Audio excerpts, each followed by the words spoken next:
Hey David, hey Alenka, hey Lauren. Thank you guys for Hi. making yourself available. It's Friday, the 21st of November at 5:15 UK time, and we're going to be looking at what is going on energetically, psychically, astrally, woo-wooly. That's where we'll begin. I'm going to have all the links for where people can get you, Lauren, crypto astrologer extraordinaire, and the energy doctors, which are energy doctors extraordinaire. Yes. That's right. That's right. That's how it is. That's how it is. I'm sure Saturn knows what's happening astrologically in the next year or 2 years. Yeah, so we're going to be looking at what's happening over the next 12 to 24 months. And hopefully Okay. it's going to be lots of good news. No? Not No? all good news. Well, some good news. Okay. All right. So Lauren, what are the major shifts, I Okay. suppose, with the outer planets that are taking place? Because those outer planets have more of an impact. Right. I'm sorry, David, did you say Okay. you were mainly focused on Saturn or just mainly the outer planets? No, I have a curiosity when it comes to Saturn and law in particular, because I understand Okay. that we're switching systems of law at the moment, even if that isn't necessarily here in our reality. The design of our reality, the system of law that our world is designed around is actually shifting at the moment. Right. Okay. So Saturn and Neptune um will be at 0 degrees of Aries, February 2020. This is the shift of law, the shift of societies, the shift of, I would say, everything, because 0 degrees is the world axis degree. It's shifting new cycles. This hasn't happened in over 12,000 years. I tried to look for the exact date, but I cannot find a date. And I went back and back, but in over 12,000 years, this has not occurred. I think it's bigger than what we can understand at the moment. I feel that Saturn is it's time, structure, responsibilities, rules, regulations, governments. Neptune is more of our it's fantasies, but it's what our dreams are, what we want, what we desire to achieve. It could be a fantasy, you could have illusions about, I want to, fly in space tomorrow on my rocket ship, and that might be not happening, but it's blurring, and it also blurs the boundaries of the governments, of what is real, what is not real, bringing things into the light. It causes conflict, I feel. Again, I don't have any historical data of 0 degrees, but with other Neptune Saturn conjunctions, there was conflict, major shifts in societies and governments. Um, Governments trying to take over new lands, trying to expand their rule and reign. The Roman Empire is one of them, and it doesn't work. Usually it's a crumbling of systems to form new governmental systems. And with this one, because this one is much more critical than the other ones because of this 0 degrees. On a personal level, it's affecting people in a way that is waking them up to a new reality. What do I value? Um, what are my actual values? What do I want to bring into reality? Do I not like what's going on in the world? Do I want to shift this? And we also have Pluto in Aquarius during this time in a sextile to Uranus. So it's bringing this profound change on a global level, but on a personal level as well. It's like a wake up to people. the collective unconscious wake up, um, and governments trying to hold on to power as well as another thing I can see. Trying to hold on, trying to make more rules, laws, regulations to keep their control. Wars is another thing that occurs during these, or the precursor to wars, but because it's at 0 degrees, I feel that the shift is going to be because of a conflict, excuse me, that is brought on by people having this consciousness upgrade or wake up and almost realizing that what we're doing with these governments isn't real, this is a facade. We've been lied to, which a lot of us know that.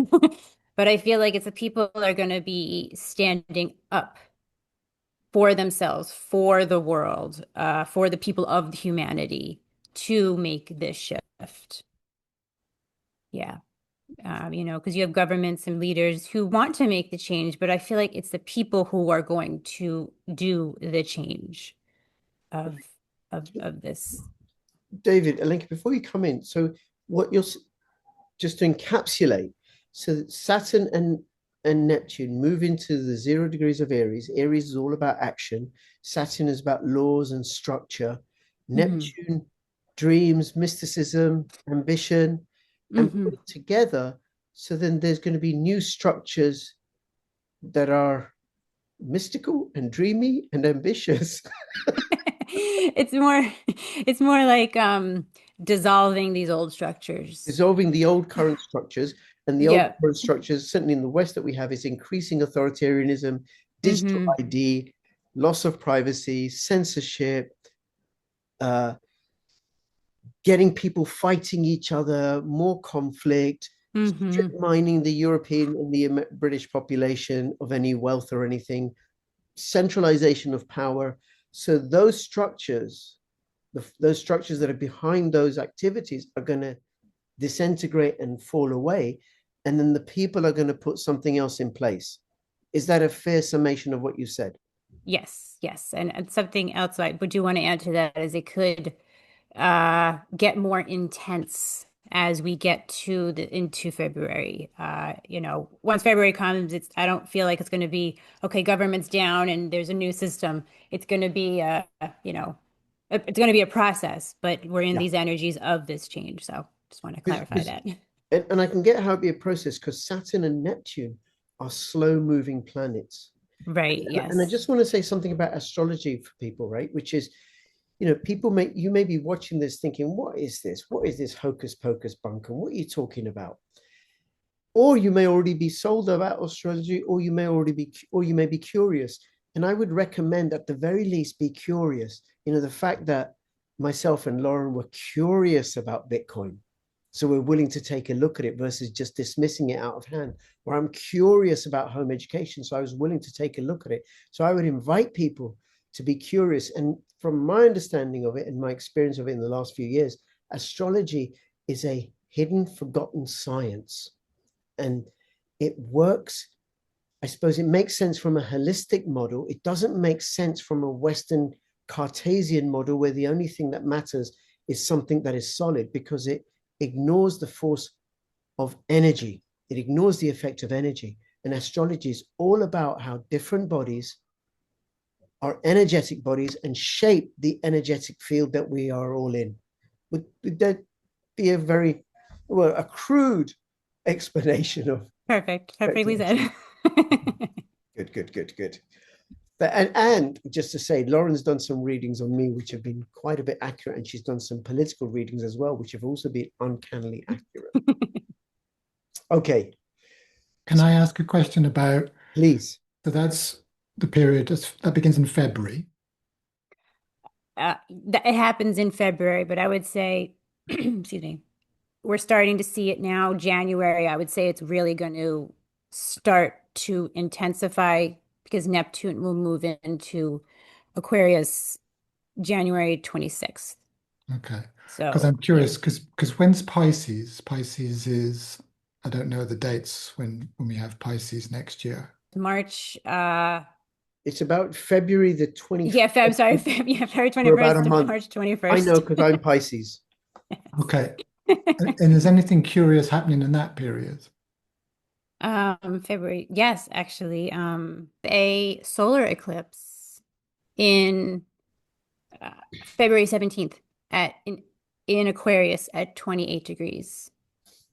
I found this very interesting because Pluto is in Aquarius, and that's that revolutionary humanitarian spirit. The United States was made with Pluto in and it was at the end of Capricorn into Aquarius. So it has the Saturn Neptune conjunction in February on the 20th, 3 days before that is this eclipse, solar eclipse. It's a new moon signaling something new happening, a new shift. I feel like it's really enhancing this new shift in a cycle more towards a humanitarian type of energy. Could I offer some words to explain that Yes, shift? please. It's the shift to the new humanity. Right, You're, yes. you're basically saying that. That's the signal to us all to wake up. Mhm. Right, yeah. So what's this new humanity, David? Well, that's a good question. Yeah, it's a good question. I ask good questions now. Give me a good answer. So David got a very interesting quote by John Keats. Who's John Keats? Say something about John John Keats. Keats. Was an Englishman.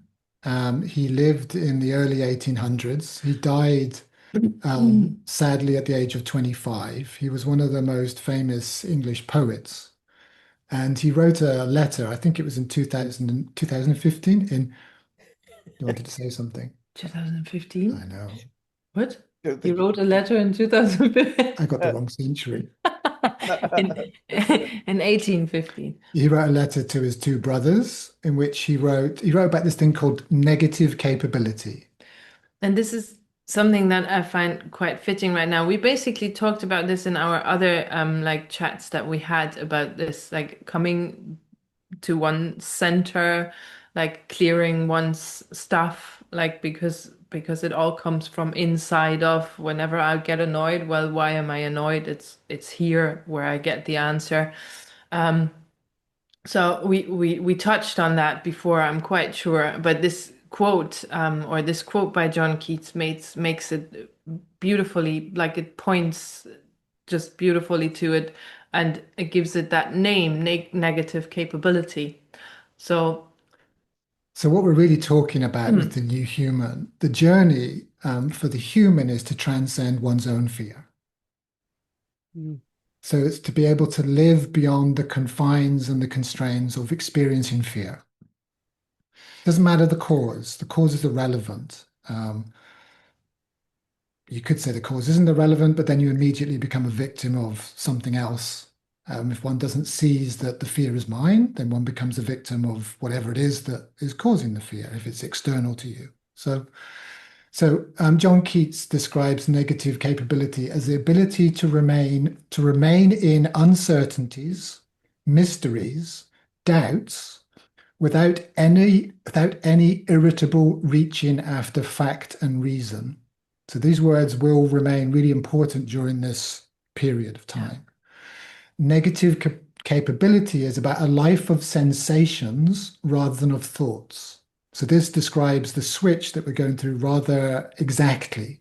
That the mental activity that we're so heavily engaged in will become less and less important as we move through this transition. And what will become more important is our ability to just experience reality the way that it presents itself to us. So, sorry if I may add, because what I see in there as well is that it has to do with us being with our feelings, feeling our feelings, all things that we haven't necessarily learned in all this past construct of 12,000 society, years. So it's good that so that's another part of this, like to actually feel all that stuff, feel the fear and feel the uncertainty. What does it trigger in me? Like what wants to come out? What's there for me to look at? Like all of that. Yeah. Like being an observer. of all that, like a bit Zen or something versus being given by it and No, consumed it's by one it. of the ways in which I disagree with what most modern psychotherapists or philosophers are saying. It's the furthest away from being Zen you could possibly imagine, at least at first, because one must dive into the depths of the feeling and the Yeah. how horrible it is, and one must feel how horrible it is to get to the Zen state. Yeah. So this idea of being an observer is too distant. One needs to be in it before one can actually observe it. One needs to own it first. Yeah. Okay. And Yeah. and this is going to start. We're going to This is start. already happening. Yeah, Let's Okay, this but is we're gonna more and already more in people are going to. progress. Yeah. Okay, more and more people are going to be shaped by this, and it's going to get more and more obvious in January and keep growing. Well, it's like this is sort of something one can take. Like what I love about this quote by John Keats is that he's actually got a name for what we basically all need is negative capability.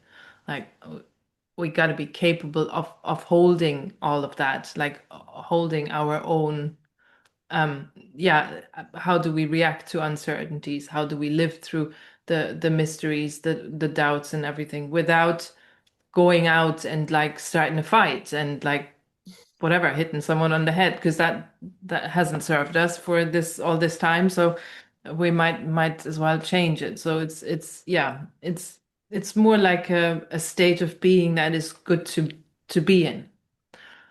If you think about it as these 12,000 year cycles, the last 12,000 years, as far as we see it, has been about competition, fighting, domination, control, the things you see on your television every day. That's been the cycle of 12,000 years. We've reached its climax. There's nothing more to do. But one simply cannot continue acting in the same way and expect to become a new human because that's not the deal. One must deal with one's own rage. And if one is unable to cope with containing and holding on to one's own anger when faced with these external events, then one is going to explode and just cause more problems. Okay. And when will this kind of show up in our interactions with each other, and what would it look like? What you mean now? The negative bits or the ones after The we've moved through the change, negative? the new humanity. That's yeah, it depends a bit on how fast we all let ourselves be with that. Because like it's facing your fears, it's I mean, you all know what that feels like, I guess, right? It's not very pleasant. You don't really want to go there. So um the longer people stop themselves where they get afraid and they just don't go out because they're afraid to go out, right? Then yeah, it's up to us. It's what Lauren said beautifully before. It's the change is brought by the people. So the sooner we all sit down with our fears and be with them and go through that pain that we have and all this stuff and be with that and feel it and honor it for what it is and how important it was. Because I mean, it was quite a long time that we put ourselves through this misery. So we want to like yeah, we want to own that and yeah, the faster we do that, all of us, the quicker we get through it. Okay. Right. Lauren, anything you want to add to this or compliment? Yeah, I do want to say that that quote which you just said goes hand in hand with the Neptune Saturn energy for people facing their fears, pushing through their fears.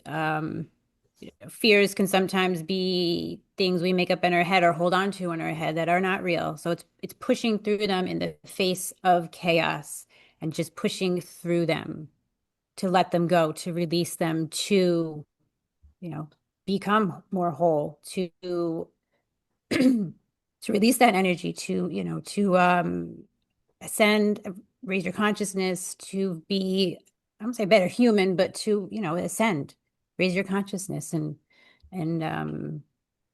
be more in a mindful state, after releasing these traumas and these fears that we hold on to and tell our stories in our heads. So it's a bit like decluttering.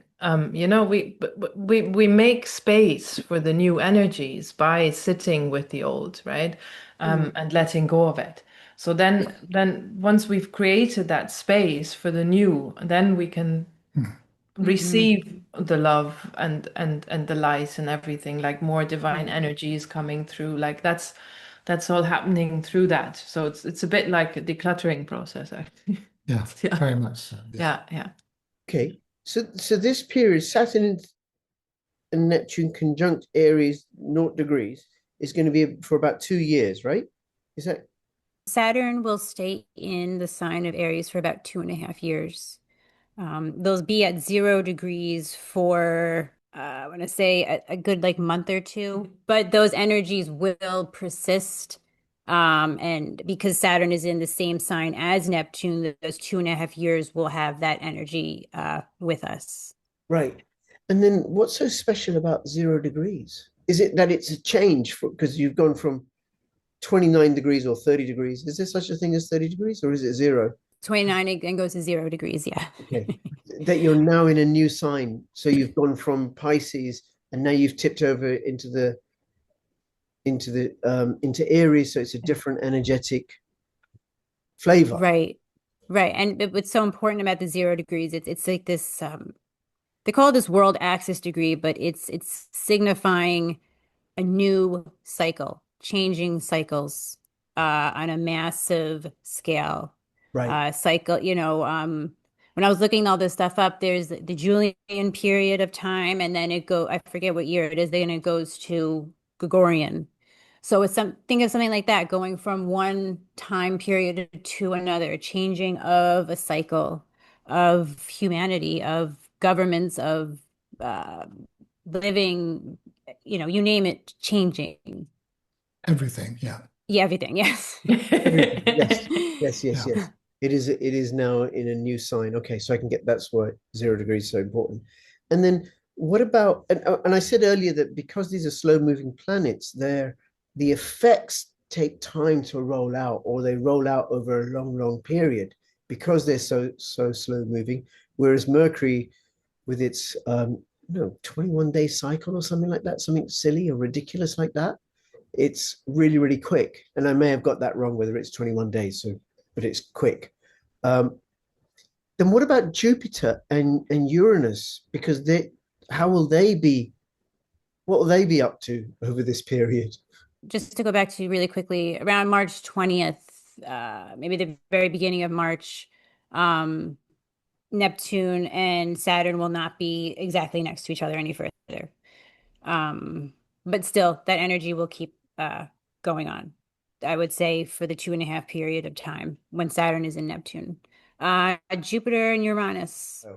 Now, just on that, while you're getting that ready, my understanding is a very, very crude metaphor. Okay, so if it's useful, run with it. If it's not, hey ho. Yeah. They're conjunct, they're right next to each other. So it's like having two Right. magnets right Thank next to you. each other. That will throw out a particular energetic field. So similarly, when two planets are next to each other, that throws out a particular energetic field. And then when they're opposite each other, two magnets, that throws out a different energetic field, similarly with two planets.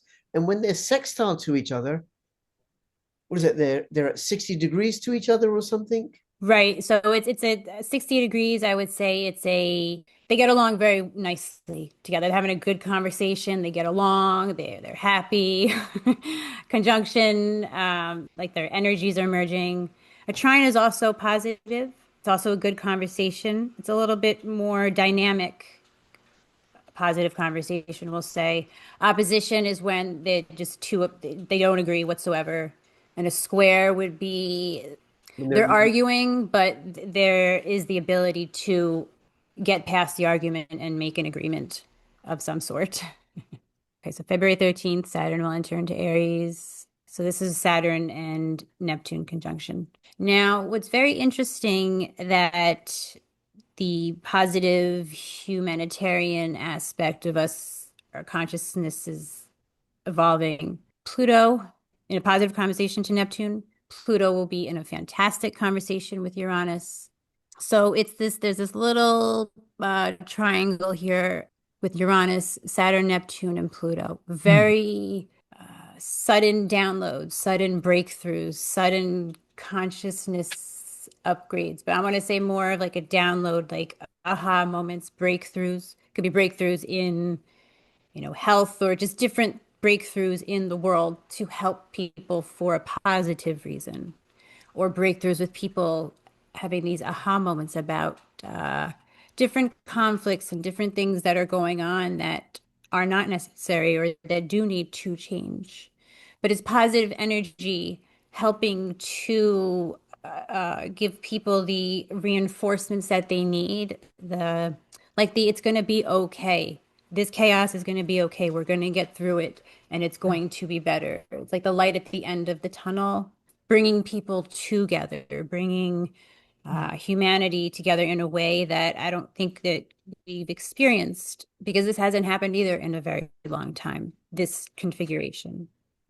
Sure. Jupiter, yep. Before you change, Lauren, I just want to say what I noticed. You got all these planets crowded in Pisces, and then Mm. all these planets crowded in Neptune. They're not distributed. That is another great observation. That crowding of energy is intensifying the energies. We have water and fire. Pluto is in air. Jupiter is in water.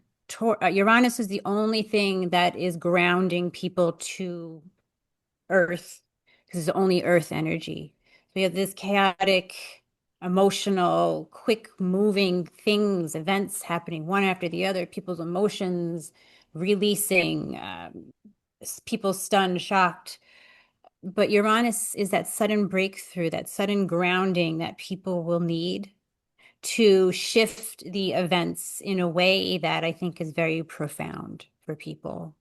It'll be quick, it'll be sudden. Unexpected is, again, the key word here that would be highlighted in 2026. Oh, unexpected shocks, unexpected shifts. This unexpectedly, Uranus will, I think, surprise people with what they have the ability to accomplish, given the circumstances that we can be facing.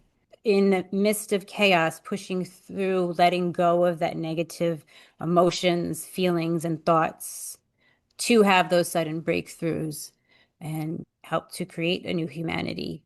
It's going to be intense with all the energies together. Think of your emotions and anger coming together, clashing, taking action on your emotions, emotionally reacting could be another thing that happens a lot. But those emotions, I think, are going to be the fuel to help push people to change. Alenko, comment on what Lauren has just said. Yeah, we had that coming through as well. The thing with the rage you were speaking of. Hmm. Yeah. Something interesting occurred for me when you were showing the diagram with the triangle and it's like a magnifying glass is being put upon us. Mm. And I also see that the Schumann resonance will explode come March, April next year. Like we're going to have a heightened burst of world energy also coming through, almost in response to this pattern in the solar system. Okay, let me just say something about that, because the Schumann resonance is something I only learned about this year. And it's the background frequency to the Earth's hum, and everything is in tune or affected or impacted by the Earth's hum. All the plants, all the animals, everything, because the Earth is humming and everything that's on the Earth is exposed to that hum. And I've noticed over the last few months, and particularly the last few weeks, how the Schumann resonance, that frequency has just gone off the charts every now and then. And I think one of the things that impacts it is energy from the sun, especially if there's a solar flare or whatever, the weakening of the magnetosphere. And there may be other forces at play that I'm ignorant about. But what's the effect of the Schumann's resonance on humanity, David? You have a heart, Imran. I do. I have a big heart. Yeah. And when your heart beats at a certain frequency, it has a particular effect on your cells, on how the blood moves around your body. upon how your brain operates, so how your nervous system regulates or doesn't regulate. The Schumann resonance is like measuring the heartbeat of planet Earth. Right. Okay. And if it goes through the roof, is it the same as when my heart rate goes through the roof? Yeah, it could be, yeah. I Okay. can't. Okay, so it's the heartbeat of the planet, but when it goes high, well, what impact does it have on the planet, on humanity, on plants, on animals? Well, that depends. We're not in isolation. It's like when you're working in your living room, if the kids are making noise in the corridor, then that affects how you work. Well, if your heart starts beating faster, that's going to affect how you can concentrate. But also, if the kids' heartbeats start beating fast, then kids are much more susceptible to changes in the Schumann resonance, for instance. So children will be much more affected by these astrological changes and earth energy changes. So it's almost impossible to predict how it would affect you as an individual because it's a community experience that we're going to be. I mean, that's part of the shift is identifying less with the I as an individual and more of a we as a community. That's part of the shift that we're working through. Right. Okay. And Lauren, are there any particular planets or constellations that impact the Schumann resonance more so than others? Do you know? I'm really not sure, to be honest with you. Well, let me take that back. Um, I'm not 100% sure because to be honest, I don't think I've ever really correlated them to, but I would say Uranus, I would say be the one planet that really strongly will affect it, especially now in Taurus, in an Earth sign. There's been a lot more earthquakes. There was just one that went off. I forget what country it was in. It was pretty big. And the solar storms, solar flares that we're having right now, really largely impacting Earth. So I would say Uranus would be the Right. planet. Okay. Yeah. And the solar storms will definitely impact human beings because Mm. everything because we're electromagnetic beings. And that's a change in the energy that's hitting us from the biggest object in our solar system. Okay. Hmm. Uh, Three Eye Atlas, David. Come on. What's that about? What's What's Three Eye Atlas? you don't know? I call it the Rock. Well, I It's a mean, spaceship, eh? It's a spaceship, man.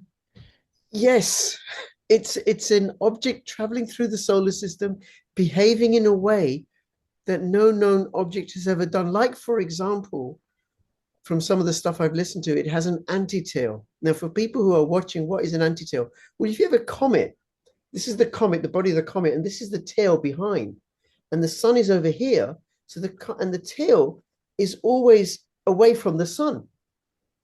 So the solar winds from the sun, they are blowing the tail away. So it's furthest away. What Three Eye Atlas has is an anti-tail, which is that it's traveling. I can't do this with my fists, right? I can't twist my arms around. But the tail is between Three Eye Atlas and the sun, which means there's enough energy in the tail that is facing the sun to counteract the solar energy, the solar winds, so it's not being blown behind. And these are poor props, my hands. That's all I got, right? So that's one of the things. Plus, also, it's moving in a way that suggests that it's not gravitational movement. There's other movement. It's not proper. It's not a proper rock. It's a very proper rock. It's It's Is a a, it? better rock than most rocks that are hanging around in our solar system. Yeah. and it's a good introduction for what's going on. Yeah, it's a very good, Because it's an eye opener for yeah, people. and it's just absolutely messes with all our expectations, and that's really good because that's where we're moving into. We're not gonna do what we did for this very long period of time. It's not gonna happen anymore. So to have that as something where everybody's looking at and it's like, hold on a minute, that's not doing what we like wanted to do or what we expected to do or how we used to think, well, yeah, that's how it is. It's not going to be like that anymore, which is a pretty good sign. Okay, Lauren, anything about Three Eye Atlas? You want to give us a chart, an astrological? When was it born? What's its ascendant? Well, the colors do mean things, and it has been changing colors. When it first came in, it was in, I believe it was in Scorpio constellation. Now it's in Libra constellation, but it was red, which is war. Then it changed to a green, which is more about vegetation, I guess rebirths of society. But now it's blue, I believe. It's like a blue azure color. That also has a meaning. I believe that has to do, and it's in Libra, so it has to do with royalty, monarchs, governments, leadership falling, we'll say. And I thought it was very interesting when it was closest to the sun, perihelion, is around when Prince Andrew was denounced or his titles were being taken away. Yeah. But that's really all I have about Three Eye Atlas. I have looked into it more, and you know, because it is acting in such a erratic, different way,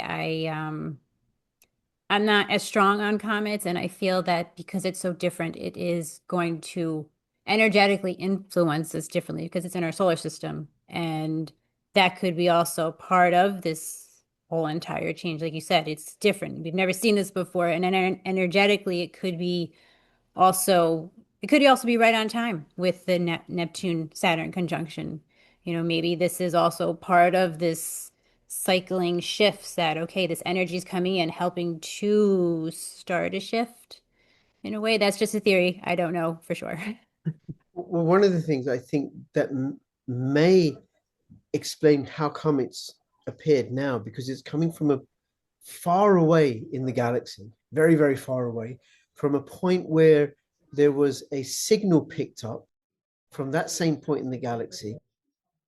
And that could be because of where we are in the Yuga cycles, that the whole solar system is above. So the galaxy is sideways on, and our solar system was at this point, and it was obstructed by the thickness of all these stellar bodies. And now we've risen above that.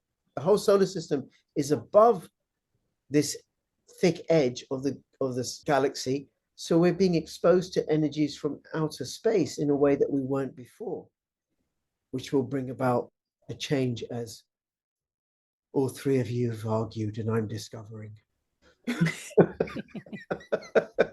And I'm certainly having my head twisted, right? Like the old models don't apply anymore. What is this? That's right, Alenka. That expression.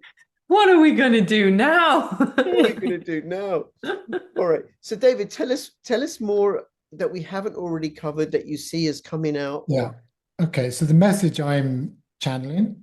So I'm channeling the Christ at the moment. I've had so Yeshua, or in the West, we call him Jesus because we gave him a nice Western name, even though he was a Palestinian Jew by the name of Yeshua.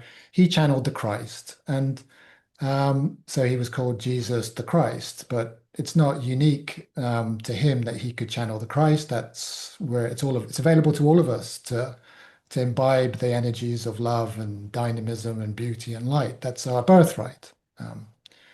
That's a little aside, but I just wanted to qualify who is giving me this information. It's coming from the same person that Yeshua channeled. And so they say the spiritual hierarchy of our planet say that the change is here. And it begins in December. Beginning, end, middle? Christmas? Well, let me give you some dates. I don't have the whole story. I don't have the details. They don't work that way, mate. It's like, here's a piece of the puzzle. I'll put it in my diary. Go figure it out. Go figure it out. They're really like, go figure it out, human. Like, you chose to come here. Don't come back and ask us what you need. We'll just tell you what you do need. Go figure the rest out yourself. So December, the change begins. August 2026 is the toughest month energetically. Whatever that means, August is the month that we kind of need to prepare for. I suspect Lauren is just checking the start Yeah, of I'm August just gonna look on my 2026. phone. We'll come to you in a second, Lauren, with Yeah. that, right? Okay. So August And then 2026 is the toughest month. The change is starting in December. We don't know when, but watch out for December. Please carry on. yeah, I mean, it was like a couple of days ago they said, okay, it's in a month's time. So it's sometime probably before Christmas anyway. Okay. So what that means, I don't know, whether we'll see something in the external environment around us, whether it happens on a public scale or whether it's hidden, how it starts, we don't know. But yeah, let's wait for Lauren to see what she sees about August next year. Well, I've got something to say that'd be curious. about Yeshua.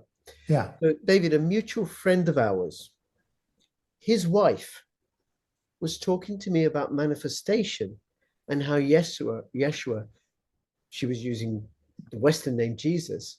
And Yeah. the book of St. Thomas, which is the book in the Bible that was deleted from us, is all about how the power of manifestation and how, as human beings, we can manifest by, I suppose, tapping into the stream of consciousness and recognizing that we're consciousness. Now, this is all theory to me, by the way. Okay, I have no personal experience. I'm not skilled at this or anything. This is what she was saying to me. And then also I noticed Cliff High for the last few weeks or months or so has been talking about the book of St. Thomas and about the power of manifestation, how we can manifest stuff. So is this knowledge, this practice, like, are we going to have a growing awareness of this? Well, that's good. Because I think most human beings would manifest good things. We'd want to manifest peace and flowers and rainbows rather than war and strife and poverty.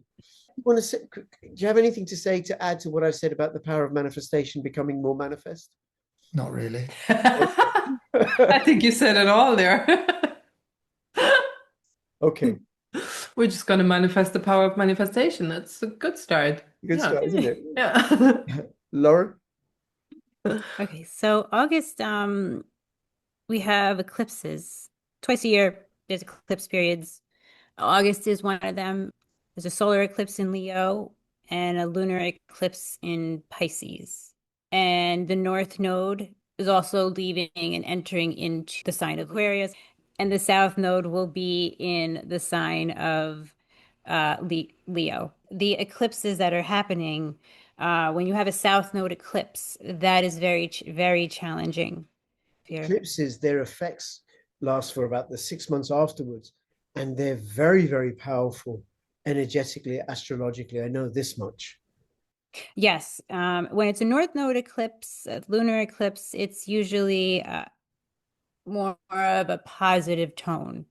The eclipse in August, the solar eclipse, is a South Node eclipse. The South Node will be next to the moon.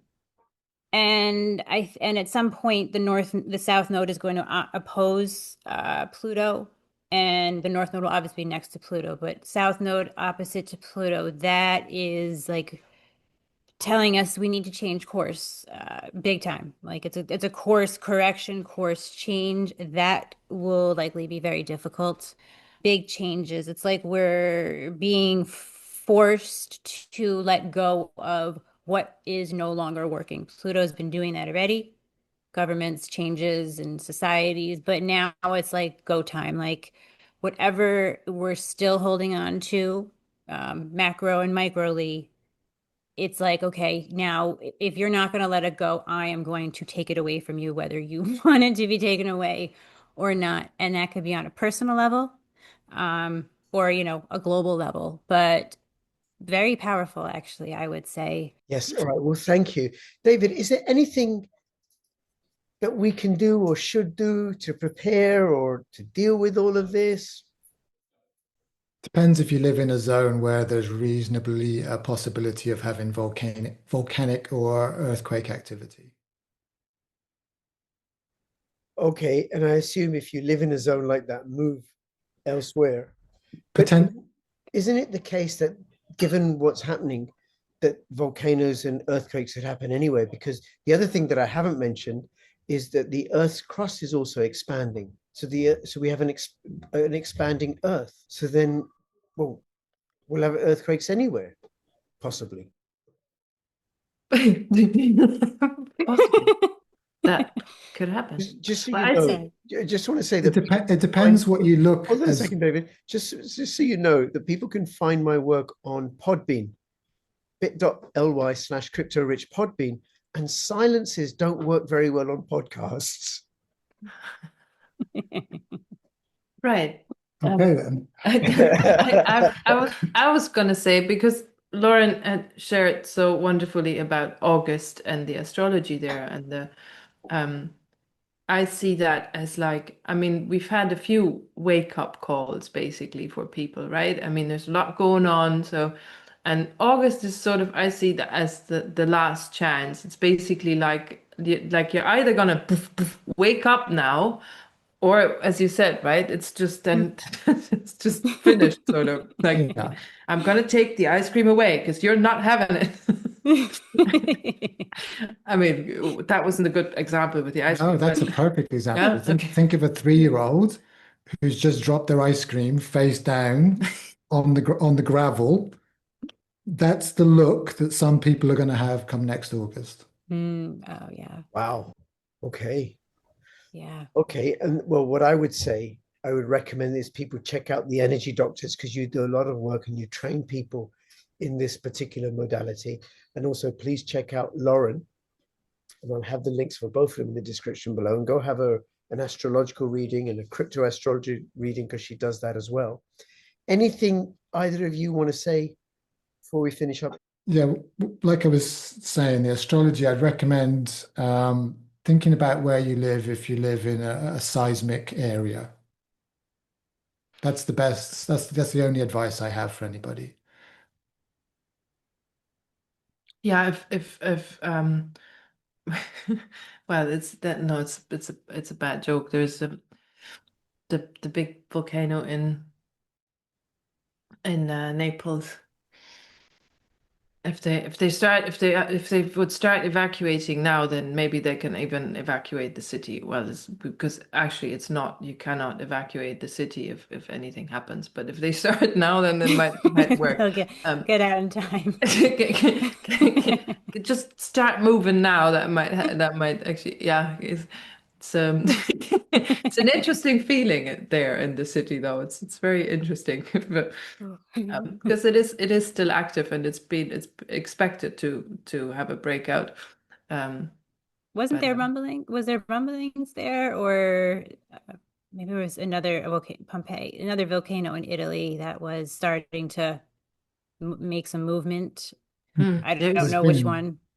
There's been so many recently. yeah, there's so much going on there. This is, yeah, so that's interesting that that pops up right now. Yeah, yeah. Yeah, because they are impacted by energies from outer space, solar winds, a weakening magnetosphere, the expanding Earth, the impact of the effect of Uranus shifting about. Yes. Lauren, anything you want to say before we finish up? One thing I do want to say very quickly, I forgot to say this before. I do think it's interesting that this Neptune Uranus 12,000 year cycle is also coinciding with the pole shifts that happens every 12,000 years, I believe. I believe it's every 12, about every 12,000 years that it seems like everything is, divinely timing, that everything's just happening according to, universal plans. That's We just have to right. go, Wow. just got to go with it and Just embrace gotta the go. chaos. These are interesting times, and we are here now for a reason. That's where we are now. Yeah. So, Lauren, look forward to having you back on again. And of course, David and Lenka, look forward to having you back on again. All the Thank you. links in the description below. Really appreciate it. Please share and subscribe and comment and do all that business. This is Rich, David, Lenka, and Lauren signing out. All the best. Bye-bye. Thank you. Thank you. Bye.